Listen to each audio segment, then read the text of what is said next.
कहा जाता है बहन भाई का रिश्ता बड़ा पवित्र होता है, लेकिन रिश्ता पवित्र तो होता है, लेकिन आज के ज़माने में बहन भाई के रिश्ते को लोग मानने के लिए तैयार ही नहीं होते हैं। कोई बहन भाई का रिश्ता अगर रिश्तेदारी में है, कहीं दूर का है, तो उसको तो बिल्कुल मानने से इनकार ही कर देते हैं, और इनकार भी नहीं करते हैं तो ऊपर ऊपर से बहन भाई का नाता रखते हैं, लेकिन अंदर मन में न जाने क्या क्या वासनाएं जगती रहती हैं। आज का जो किस्सा है इसी तरह का है। दोस्तों, यहाँ पर एक बहन अपने भाई से संबंध बनाती रही 4 सालों तक। उसके बाद घर वालों ने दोनों की शादी करवा दी। पूरे गांव ने इकट्ठा होकर पंचायत जोड़कर उन दोनों की करवा दी गई शादी। उसके बाद मचता है बवाल। आखिर क्या होता है, इस घटना के पीछे की सच्चाई को जानने के लिए आप हमारे वीडियो को अंत तक जरूर देखिएगा। दोस्तों, यह घटना उत्तर प्रदेश के प्रयागराज की है, जहां पर एक लड़की रहा करती है अनीता मौर्य। अनीता मौर्य की उम्र 21 साल है और वह फिलहाल पढ़ाई लिखाई कर रही है। उसका एक मामा का लड़का होता है कमलेश मौर्य। कमलेश मौर्य 22 साल का है, उसी की हम उम्र का है। उन दोनों के बीच में प्रेम प्रसंग चालू हो जाता है। और किस तरह से होता है, एक दिन अनीता मौर्य अपने मामा के लड़के कमलेश मौर्य की मोटरसाइकिल पर बैठकर कहीं जा रही होती है, तो रास्ते में दोनों की बातें होती हैं। दोनों एक दूसरे से मजाक सा करते हैं और उस मजाक में दोनों को एक दूसरे से प्यार न जाने कब हो जाता है, पता ही नहीं चलता है। हालांकि यहाँ पर भाई बहन का रिश्ता था, मामा फूफी के लड़के थे। उन दोनों के बीच में प्यार हो जाता है और तकरीबन 4 साल तक अपने प्यार को परवान चढ़ाते रहते हैं। एक दूसरे से मिलते, संबंध बनाते और खुश रहते। घर वालों को किसी को भी कुछ भी पता नहीं था, ना ही लड़के के घर वालों को, ना ही लड़की के घर वालों को, और यह मामला इसी तरह से चल रहा होता है। अब क्या होता है, कुछ दिनों के बाद अनीता मौर्य के माँ बाप अनीता मौर्य से कहते हैं कि तुम्हारे मामाओं में यानी कि प्रयागराज में शादी का फंक्शन है, वहाँ पर चलना है। तो अनीता अपने बैग को कपड़ों से भर लेती है, तो उसकी मम्मी कहती है इतने कपड़ों की क्या ज़रूरत थी। वह कहती है नहीं, ऐसे पहनने के लिए बस। तो वहाँ से वह सारे घर वाले प्रयागराज के लिए रवाना हो जाते हैं। जैसे ही वह प्रयागराज में शादी में पहुँचते हैं, वहाँ पर शादी हो रही होती है किसी रिलेटिव की।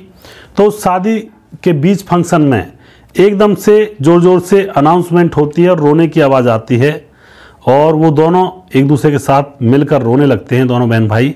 और फिर वे गांव वालों से और शादी में जितने भी लोग थे वहाँ पर उनसे चिल्ला चिल्ला कर कहने लगते हैं कि शादी हमारी भी होगी।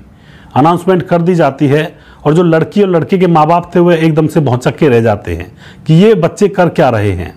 उसके बाद वे दोनों रो रो कर लोगों को बताते हैं कि हम दोनों एक दूसरे से प्यार करते हैं और ज़माना हमें मिलने नहीं देगा, हमें यह भी पता है। हम दोनों शादी करवाना चाहते हैं अपनी, और हमारी शादी करवा दीजिए, हम हाथ जोड़कर आपसे गुजारिश करते हैं। अब दोस्तों, यह बात गांव के बड़े बूढ़ों में जाती है। गांव के बड़े बूढ़े लोग इकट्ठा होते हैं और फिर एक पंचायत जोड़ी जाती है। पंचायत में भी यही फैसला आता है, क्योंकि वे लड़के और लड़की एक दूसरे से दूर होने के लिए तैयार नहीं थे। तो पंचायत में पंच लोग भी यही फैसला करते हैं कि अब तो इनकी शादी करवा ही दी जाए।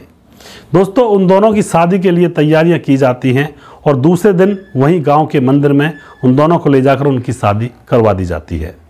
उन दोनों बहन भाई की शादी हो जाती है, लेकिन दोनों ही बहन भाई के जो माँ बाप थे वो परेशान थे। लड़के के माँ बाप तो मान जाते हैं, लेकिन लड़की के जो माँ बाप थे वो बिल्कुल नहीं मान रहे थे। लेकिन गांव वालों ने कुछ दबाव दिया और ऊपर से ये भी कहा कि अगर ये लड़के और लड़की कहीं भाग गए आपस में लेकर या मर गए तो फिर क्या ले लोगे, इससे तो अच्छा है इनकी शादी ही कर दी जाए। तो उनकी शादी कर दी जाती है और फिलहाल वे पति पत्नी बन जाते हैं। और दोस्तों, माँ बाप यहाँ पर बिल्कुल माँ बाप का बहुत बुरा हाल है। लड़की के माँ बापों का तो रो रो कर बहुत बुरा हाल है कि हमारी बेटी ने आखिर ये किया तो क्या किया। दोस्तों, यह जब शादी होती है तो न्यूज़ वालों का वहाँ पर जमावड़ा लग जाता है और पूरे देश में यह खबर फैल जाती है। बहन भाई का रिश्ता पवित्र होता है और बहन भाई के रिश्ते को निभाना भी चाहिए। अगर हवस ज़्यादा ही सर चढ़कर बोल रही है तो कम से कम बहन भाई के रिश्ते को तो छोड़ देना चाहिए। इतना तो विवेक इंसान के अंदर होना ही चाहिए। भाई बहन का पवित्र रिश्ता होता है, इसके ऊपर कलंक ना लगाएं। यह हम आपसे गुजारिश करते हैं, जो भी इन रिश्तों में है अपने आप को संभालें, कभी भी ऐसा ना करें, क्योंकि ऊपर बैठा हुआ परमात्मा भी इन चीज़ों को देखता है। यहाँ पर समाज में कानून के हिसाब से तो कर सकते हैं, लेकिन एक ऊपर वाले का भी उसूल है, उनके भी नियम और कानून हैं, उनके खिलाफ नहीं जाना चाहिए। तो दोस्तों, इस घटना में किसका दोष है?